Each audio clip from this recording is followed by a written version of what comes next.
I was on my phone, idly browsing Reddit and talking on speakerphone with Shannon when it happened. I saw her face on a sidebar ad. It went by too fast. I pressed a link and went to another page, hitting back, but it didn't return me to the original ad. That was weird. What was? Shannon asked. Are you looking at the internet again instead of paying attention to me? No, not at all, I lied. Well, only half lied. The front page was filled with the same reposted nonsense and sensational titles it always held. Browsing it had become a matter of habit without any real attention paid. I froze halfway through the sentence as I saw her face again. This time I was ready and I tapped the ad with my finger. The first thing that loaded up was a still shot of Shannon at the gas station refueling her car. The only light came from the harsh gas station overheads. Shannon, did you stop for gas on the way home? I mean, yeah. She responded. I'm still 20 minutes out though. I quickly did mental math. She lived in Newark, about 45 minutes east of Columbus. That put her squarely in the forested middle of nowhere. Someone has a picture of you up on their website. She laughed. I bet it's an ex-boyfriend. And after a pause, she asked, Wait, are you serious? I scrolled up and down, trying to figure out what the hell I was looking at. It looks like they just took the picture. Are you in a dark red hoodie and jeans right now? Her reply came after a strained noise of confusion. Well, yeah, but it's the same one I always wear. Who would have taken it and when? What the hell site is that? I slid my finger down to pull the website address into the view of my phone. Live, I murmured, like living, or was it live like live television? I went with the first since living and dying were opposites and thus the name sounded vaguely businesslike. LiveDeath.com. Live Death? What even is that? Is it like one of those extortion sites that demand cash to take photos down? I scrolled the other way and found a timer for a streaming video about to start up in 18 seconds. I'm not sure, but I don't like this. They're about to stream something. I watched as the circling indicator appeared and then black filled the screen. The view moved around wildly for a moment as someone was getting ready, and then I could see a lit dashboard from a large vehicle, possibly an SUV. The camera panned up to focus on a man in a black ski mask, but he was not the one holding the camera.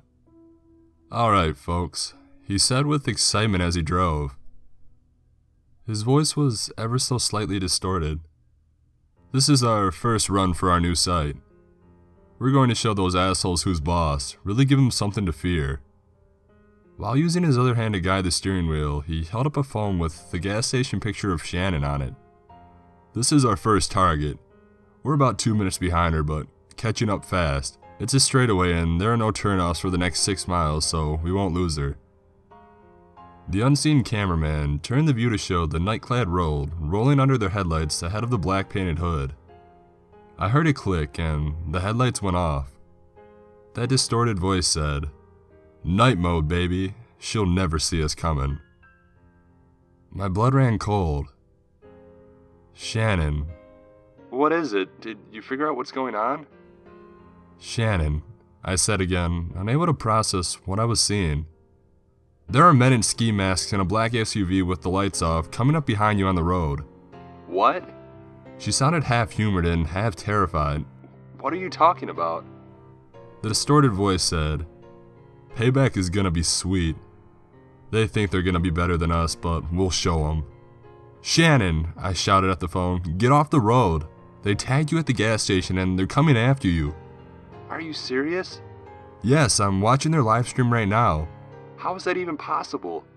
I don't know, but it's happening. Get off the road. She was starting to believe me and I could hear the panic in her voice. But there's nowhere to turn. Anywhere, just go anywhere, get off the road. I heard her gasp. The sound of branches and bushes smacking against her car in rapid succession emanated from her phone. A loud crunch and a repetitive electric beeping followed as she breathed. Oh God. Oh my God. Still watching the stream, I asked her, "Are you alright?" I'm fine. She said with a dazed tone that belied her words. I heard her push open her door and climb out into scraping bushes. I'm fine. On the stream, I saw a pair of headlights off the side of the road swing into view. "Oh my God, turn off your headlights." I can't. She murmured. I can't get back in. The SUV's hood began turning towards those headlights, and I could vaguely make out a car in the distance. She'd smashed into what looked like a quarter-mile deep into the undergrowth. They never would have found her if she would have turned off her headlights. That distorted voice said, "There she is." I screamed at the phone for her to run, and I heard her take off, panting and pushing through the branches. "What the hell is going on?" I fumbled with my phone. "I'm going to call the police." No, She cried. don't hang up. Don't you dare hang up. I could hear her tumble and slide down a dirt hill. Where are they? "They're running through the woods," I told her, panicking myself. I screamed for one of my roommates, then I saw another detail. Something long, dark and metallic was swinging in and out of the view of the bottom of the stream. "Shannon, they've got guns." She broke into full-on crying as she ran. I screamed for my roommates again, and finally one of them tapped on the door and peeked inside. I screamed at the top of my lungs, "Call the goddamn police! Men with guns are chasing Shannon through the woods!" My roommate's eyes widened, but he ran off to find the phone. My heart was still racing. This couldn't be happening. "Shannon?" She didn't respond, and I could still hear her running, scraping around and falling. Finally, I heard her seem to free fall down a rocky slope, and there was a scream and a crunch, and then there was nothing. "Shannon!" After 10 seconds of absolute silence, the longest 10 seconds of my life, I heard her rasp and then whisper, I'm alive, but I think I broke my ribs. I didn't have good news for her, and I could hardly speak myself. "They're at the top of a big slope, and they're coming for you." I can't move though, she whispered. The distorted voice from the stream said, "I think we got her now. Is that her down there?" "Oh boy, this is gonna be fun." She asked. Was that them? The phone shook in my hand. "Did you hear them?" Only over the phone. She rasped back. I don't hear anybody nearby. "They had the wrong slope." "Shannon, I know it hurts, but you have to hide, alright? Do you hear me? You have to drag yourself under something, behind something, anything. We're calling the cops." My roommate appeared at my door and phone against his ear. His face was pale. "On our way to Newark," I told him, "about 20 minutes west of it."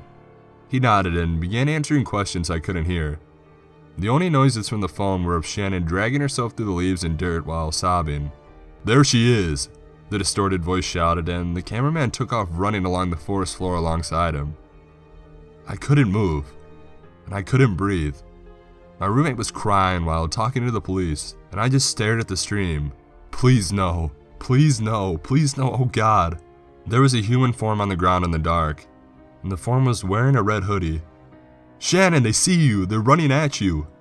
She began to scream with the absolute utmost terror I'd ever heard from human lungs.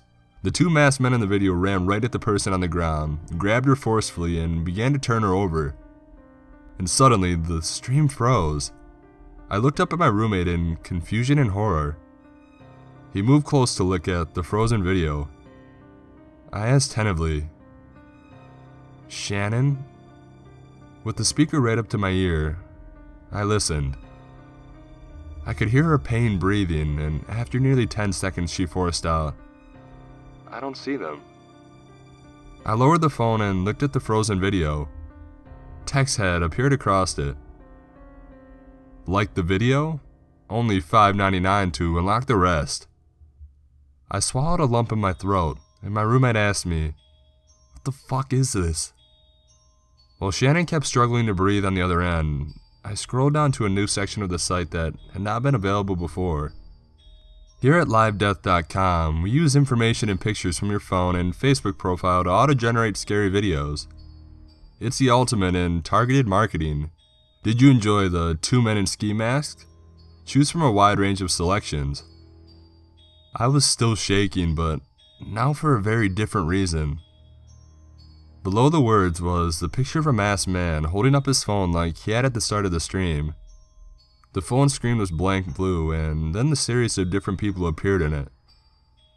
LiveDeath.com even uses the newest audio and visual technology. While you and your friends might think your phones are off, we're still watching and listening through your camera and microphone, letting us choose which path and scenes the live stream takes. We guarantee you'll be scared out of your socks. What's happening? Shannon choked out. We could hear her pulling herself along the forest floor. Where are they? We didn't immediately answer, and we couldn't. Overcome by rage and a sense of violation I'd never experienced before, I clicked through the terms of service for the website. Apparently, I agreed to let them have access to my data, profile, camera, and microphone simply by visiting the site. In a way, it was my fault. My God. It was an ad. I literally tapped on a sidebar ad. What had I thought would have happened?